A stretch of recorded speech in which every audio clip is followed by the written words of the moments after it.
Goodnight Mommy is an Austrian horror film that covers the story of two twin boys that are waiting for their mom to come back from having some pretty drastic facial reconstruction surgery. When their mom comes home, covered in bandages all around her face, the kids start to wonder if the person that really came home is actually their mother. I have a great time watching foreign films. I obviously don't speak Austrian, so it's really hard to understand what people are saying unless you've got the subtitles up, and sometimes that can be distracting. This movie is definitely a psychological thriller. It leaves a lot of suspense and really makes you feel uneasy throughout the entire movie. Throughout the first and second part of this movie, you're kept up in suspense with really little things, almost like when there's somebody that's putting their nails on a chalkboard, where it's just uneasy. Not a lot of things are actually happening, but you still have that feeling of uneasiness, like something is going wrong in the house. This movie falls under the problem that a lot of other movies have, which involves trailers and marketing. Trailers nowadays are spoiling almost everything in the movie, and a lot of times can misrepresent what the final product is. And in this case, Goodnight Mommy is a movie that I would strongly recommend you avoiding the trailer. It really mismarkets what the actual movie is, and if you want to enjoy it more, I would recommend going in there with a fresh set of eyes and not actually watching the trailer. The last part of the film is very good.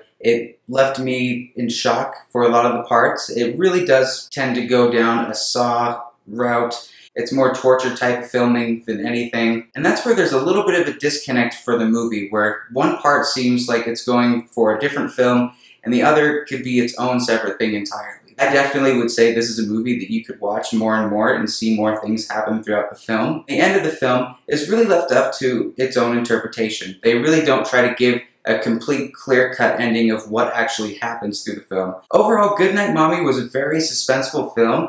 It did leave me shocked at a lot of the parts of the last segment of the movie. I would not go and check out the trailer. I would go and watch the movie first and then come back and see the trailer and really see what the difference is as far as marketing goes. For Goodnight Mommy, I'm going to give it a 7 out of 10. So guys, have you seen Goodnight Mommy? Do you like watching foreign films? What do you think of horror films in general? Tell me what you think down below. Thank you again for watching this. Make sure that you subscribe to my channel and like this video if you want to see more. And I will see you at the next review.